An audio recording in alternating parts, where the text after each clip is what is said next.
게으름. 누구나 듣게 되면 무의식적으로 부정하고 싶은 마음이 드는, 다소 거부감이 드는 말입니다. 게으름의 사전적 의미인 행동이 느리고 일하기를 싫어하는 태도에서 알 수 있듯이 육체적인 동작, 예를 들면 일, 노동에 적합하지 않은 태도를 일컫는 말로 쓰여집니다. 취미에 게으르다, 휴식에 게으르다라고는 잘 표현하지 않는 것처럼 말이죠. 국적을 불문하고 게으름을 좋게 여기는 사회는 많지 않습니다. 그래서 문학작품에도 게으름을 경계하는 소재들이 자주 등장합니다. 우리는 어릴 때부터 거북이와 토끼, 개미와 배짱이 등 이솝 우화를 들으며 게으름의 나쁜 결과에 대해 학습해왔습니다. 우리나라에도 소가 된 게으름뱅이라는 설화가 전해지고 있습니다. 제목처럼 게을러서 소가 돼버린 농부가 죽을 고생을 한 끝에 부지런한 사람으로 변해 행복하게 산다는 내용입니다. 영어 단어 인더스트리는 산업이라는 뜻과 동시에 근면이라는 뜻도 함께 지니고 있습니다. 두 가지 뜻을 품은 이 단어처럼 영국은 산업혁명 이후 빅토리아 시대 동안 복음주의 성공회를 바탕으로 근면하기, 제국주의적 팽창을 하면서 역대 가장 거대한 대영 제국을 형성했습니다. 게으름이 악이라는 개념을 본격적으로 퍼뜨린 것은 미국이었습니다. 미국으로 이주해온 청교도인들은 근면 성실을 강조했고, 노예들의 생산성 향상을 위해 게으름을 사회적 악으로 규정했습니다. 미국의 물질적 번영 아래 죽도록 일하지 않으면 게으름뱅이로 낙인 찍는 분위기가 팽배해졌고, 바쁘게 움직이는 것이 미덕인 세상이 되었습니다. 우리에겐 프랭클린 자서전으로도 유명한 미국 건국의 아버지 벤자민 프랭클린은 게으름은 철의 녹과 같아서 노동보다 심신을 소모시킨다고 말했습니다. 하루 4시간 이상 자는 것은 인생의 사치라고 말한 에디슨은 전구를 발명함으로써 본인의 신념처럼 인간들이 더 오래 일하고 더 적게 자는데 일조했습니다. 전구가 만들어지던 사람들은 하루 평균 9시간을 잤지만 환한 빛 덕분에 공장 기계가 낮과 밤으로 돌아가면서 노동자들 또한 밤에 교대 근무를 하게 되었습니다. 19세기 말 니체는 숨 돌릴 틈도 없이 성급하게 일하는 미국인들의 문화가 유럽까지 감염시키기 시작했다고 한탄했습니다. 오늘날 일과 후 피로해서 수단이 되고 있는 술, 게으름의 원인이자 산업화의 걸림돌로 여겨졌습니다.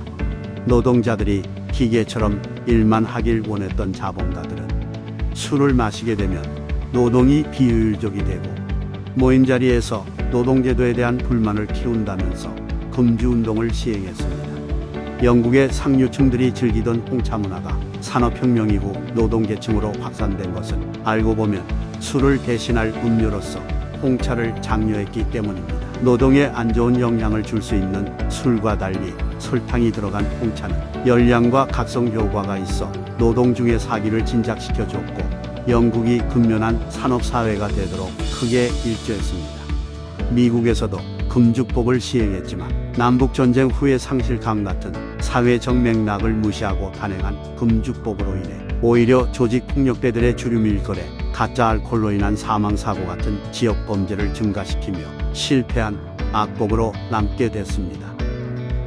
니체는 자본주의의 거대한 톱니바퀴 속에 부품화되어가는 사람들을 바라보며 현대인들은 자신이 노예라는 사실을 모르는 노예라고 말했습니다. 또 니체는 이제 사람들은 휴식을 부끄러워하며 오랜 사색에 대해서는 거의 양심의 가책을 느끼기까지 한다 생각하면서도 시계를 손에 들고 있고 점심을 먹으면서 주식 신문을 본다. 언제나 무언가를 놓치는 것은 아닌가 하고 불안해하는 사람처럼 살고 있는 것이다 라고 말했습니다. 노동이 삶을 갉아먹는다고 했던 니체는 사람들이 여유를 갖는 시간과 능력 자체를 상실했다고 했습니다. 니체의 사후 120여 년이 훌쩍 지난 현재에도 사람들은 이동하는 순간, 밥을 먹는 순간조차 하잘 것 없는 정보라도 얻기 위해 스마트폰을 쳐다보며 아무것도 하지 않는 상태를 견디지 못합니다.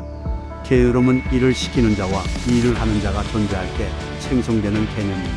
우리에게 게으름의 각성 효과가 마치 유전자에 새겨진 듯 깊이 각인된 이유는 단순히 어릴 때 듣던 동화나 부모님의 잔소리 때문이 아니라 바로 고대 시대부터 존재해온 계급의 오랜 역사 때문입니다. 고전적 의미에서의 계급, 즉 지배, 피지배, 자본가, 노동가로 분류되는 계급은 시대에 따라 존재해왔으나 게으름이 정책적으로 비난받고 근면이 장려된 것은 본격적으로 식민시대를 맞으면서부터입니다. 20세기까지 형태를 변모해가며 끈질기게 이어져온 식민주의는 2차 세계대전이 끝나서야 자취를 감췄습니다. 아시아와 아프리카와 같은 식민지의 노동력을 이용했던 유럽인들은 그들의 침략과 정복을 정당화하기 위해 식민지 국가의 국민성을 나태와 야만, 후진성으로 규정했습니다. 이때 게으름은 실제 행위적인 느림이나 노동의 거부를 의미하는 것이 아니었습니다. 피지배인들의 피땀 어린 노동력과 그 결과물들을 고스란히 약탈해 갔음에도 식민 지배자들은 성에 차지 않았고 자신들을 만족시키지 못하는 기준은 모두 게으름으로 지부되었던 것입니다. 투사라고 불리는 이러한 행위는 사람의 감정이나 행동 등 스스로 납득하거나 만족할 수 없을 때 이것을 다른 대상이 탓으로 돌림으로써 자신은 그렇지 않다고 정당화하는 무의식적 작용을 의미합니다. 낯선 이국을 통치하면서 느낀 불안감과 위협감을 상대에게 옮기는 것으로 피지배자를 나쁘게 생각함으로써 지배하는, 자기 자신이 나쁘게 여겨지는 것을 피하는 것입니다.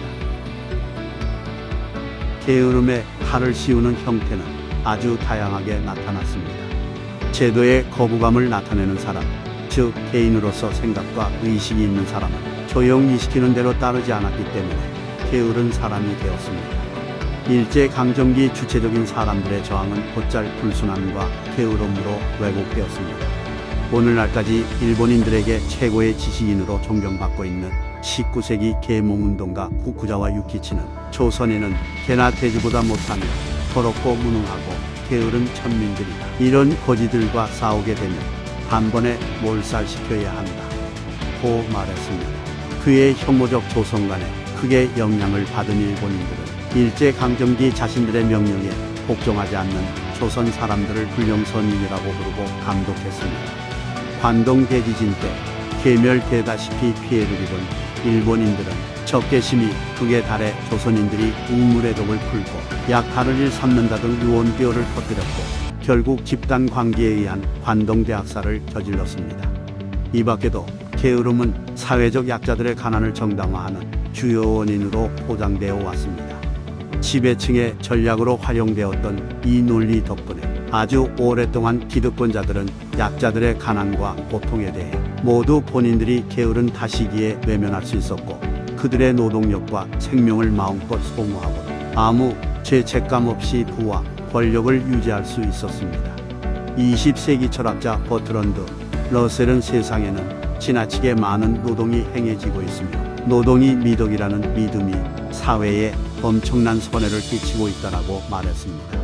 그는 자본주의 시대에 종교화되다시피 한 노동 윤리가 결국은 노예 윤리에 불과하다는 것을 알고 있었습니다.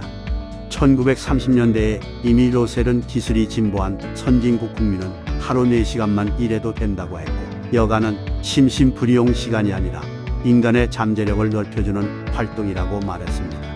필요한 만큼 적당한 시간만큼 일하면 과학에 관심 있는 사람은 과학 실험에, 화가는 그림 그리기에 마음껏 빠져들 수 있고 결과물이 훌륭하지 않다 하더라도 굴물 염려는 하지 않아도 된다고 했습니다. 게으르다는 착각의 저자 데본 프라이스는 게으름이란 애초 존재하지 않는다고 주장합니다.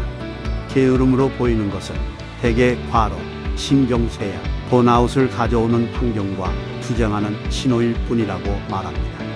한계가 있고 휴식이 필요한 것은 죄악이 아니며 일 중독 문화에서 살아남기 위한 발버둥이라는 것입니다. 하루에 4시간만 일한다는 말이 더 이상 낯설게 들리지 않는 시대가 되었습니다. 과거에 비해 개선되었다고는 하지만 한국은 여전히 국제기준 노동 생산성 하위권에 머무르고 있고 최근까지도 과로사가 계속 발생하면서 근로제도 개혁을 요구받고 있습니다. 바쁘다 바빠 현대사회에서 만난 코로나는 국가, 사회, 개인에 적지 않은 변화를 주었습니다. 원치 않는 실직과 폐업, 경제적 양극화 심화라는 부정적 변화도 있지만 과거에 비해 친환경에 대한 관심이 증가했고 언택트 문화 때문에 자신의 삶에 더 집중하게 되었다는 순기능도 있습니다. 사람들은 생각을 하느니 차라리 죽을 것이다. 그리고 실제로 그렇게 한다. 라고 말한 러셀의 말을 떠올리면 코로나로 인해 혼자만의 시간이 늘어나면서 사람들이 상대적으로 사색하는 여백을 갖게 되었다는 것은 긍정적인 변화라고 볼 수도 있을 것입니다. 러시아의 작가 도스토예프스키는 고독과 게으름은 상상력을 자극한다며 게으름을 옹호했습니다. 그는 생각할 시간이 없을 정도로 바쁜 사람은 절대 행복할 수 없다고 말했습니다. 자연 생태계를 중시하고 필요한 만큼만 채집 수렵하며 만족스럽게 살았음에도 늘 유럽인들로부터 게으르다고 오해받아야 했던 원주민들. 그들의 느림은 게으름이 아니라 피에르 상소가 말한 부드럽고 우아한 삶의 방식일지도 모릅니다.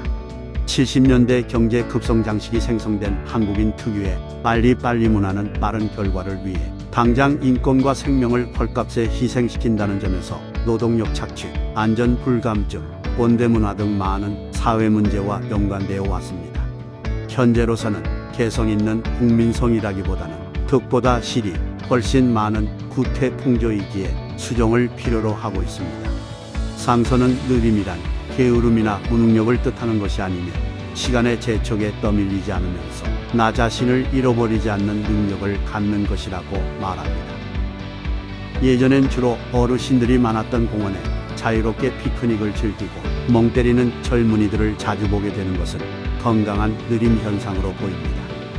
느리더라도 충분한 생각 후의 행동을 절대적 게으름으로 인식하는 두려움을 버리고 사색을 통해 자신을 지켜가는 사람들이 더욱 늘어나길 바라면서 이번 영상을 마칩니다.